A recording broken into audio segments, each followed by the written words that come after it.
इन दिनों बिहार में एनडीए गठबंधन में जबरदस्त रस्साकशी है। एनडीए की तरफ से भले ही सीट शेयरिंग को लेकर सब कुछ क्लियर हो गया हो, लेकिन सहयोगी दलों की तरफ से क्लैरिटी नहीं नजर आ रही।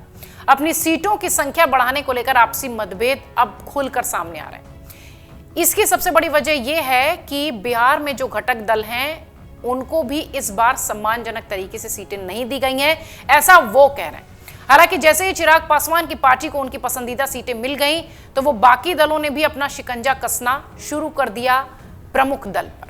दरअसल लोकसभा चुनाव 2024 में नीतीश कुमार बीजेपी के लिए कहीं फायदा तो कहीं नुकसान का सौदा साबित हो रहे हैं। नीतीश के साथ गठबंधन और चुनाव से पहले बीजेपी ने बिहार में एनडीए गठबंधन मजबूत किया है, लेकिन अब पार्टी का यही फैसला उसके लिए मुश्किलें पैदा कर रहा है।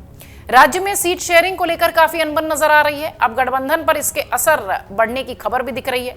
पशुपति पारस मंत्री पद से इस्तीफा दे चुके हैं। उपेंद्र कुशवाहा की एक सीट की नाराजगी अभी भी दिखाई पड़ रही है। नीतीश के गठबंधन में आने से एनडीए में सीट शेयरिंग का समीकरण बदल गया है। यही वजह है कि बीजेपी की बिहार में मुश्किलें बढ़ रही हैं। ऐलान जरूर हो गया है, लेकिन मुश्किलें कम नहीं हुई हैं। गठबंधन के अन्य सहयोगी सीटों के संख्या कम होने से नाराज भी हैं। खुद बीजेपी को भी अपनी सीट संख्या में कटौती करनी पड़ रही है। पशुपति पारस ने मंत्री पद से इस्तीफा दे दिया है। वो एनडीए से भी नाता तोड़ सकते हैं। आरजेडी की तरफ से पशुपति पारस को न्योता दिया गया है। राजनीतिक गलियारों में चर्चा इस बात की भी है कि पारस अगर पाला बदलते हैं तो लालू उन्हें हाजीपुर से चिराग के खिलाफ उतार सकते हैं। पशुपति पारस अभी हाजीपुर सीट से सांसद हैं। सीट बंटवारे में हाजीपुर की सीट चिराग पासवान के खाते में गई है और चिराग पासवान इस सीट से पहली बार लोकसभा का चुनाव लड़ रहे हैं।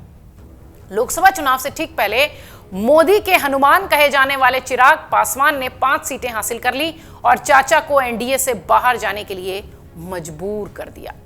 बिहार में करीब 5 से 6% के बीच पासवान जाति के वोटर्स हैं, जिस पर रामविलास पासवान की शुरुआत से पकड़ रही है।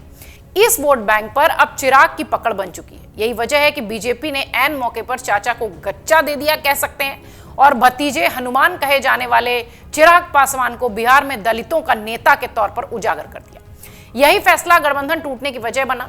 एनडीए में सीट बंटवारे के ऐलान के बाद उपेंद्र कुशवाहा भी नाराज हैं। दिल्ली में बैठकों के बाद उपेंद्र कुशवाहा की पार्टी से प्रेस कॉन्फ्रेंस में कोई शामिल नहीं हुआ।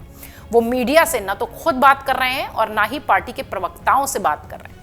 इससे पहले 16 मार्च को उपेंद्र कुशवाहा ने बीजेपी अध्यक्ष जेपी नड्डा से भी मुलाकात की थी और सूत्र ये बताते हैं कि कुशवाहा ने जब एनडीए का हिस्सा बने थे तभी उन्होंने 3 सीट मांगी थी, काराकाट, सीतामढ़ी और सुपौल। कुशवाहा अपनी पार्टी के लिए यही 3 सीटें चाह रहे थे और वो 2 सीटों पर भी संतुष्ट हो सकते थे, लेकिन नीतीश की एनडीए में एंट्री के बाद कुशवाहा का गणित बिगड़ गया और उन्हें सिर्फ एक काराकाट की सीट मिली। खबर तो यह भी है कि बीजेपी के महासचिव विनोद तावड़े ने कुशवाहा के घर जाकर मुलाकात की और काराकाट लोकसभा सीट के साथ विधान परिषद की एक सीट देने का भी वादा किया है। विपक्षी दलों के महागठबंधन में बिहार में अब तक सीटों का बंटवारा नहीं हुआ है। नीतीश की पार्टी के नेताओं का कहना है कि सीट शेयरिंग पर आईएनडीआईए गठबंधन में फूट पड़ेगी। जेडीयू भले ही महागठबंधन में सीट बंटवारा नहीं होने की बात कहकर खुद को संतुष्ट करने की कोशिश कर रही है, लेकिन असलियत यही है कि इस वक्त एनडीए में मामला भी ठीक नहीं है।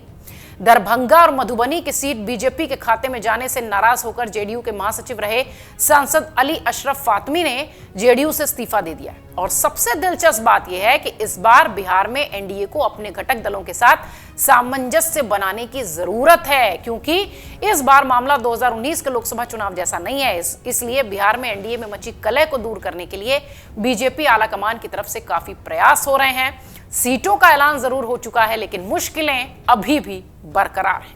अगर आप ये वीडियो YouTube पर देख रहे हैं तो हमारे चैनल को सब्सक्राइब करें और बेल आइकन को दबाना ना भूलें। अगर आप Facebook पर ये वीडियो देख रहे हैं तो हमारे पेज को लाइक करें।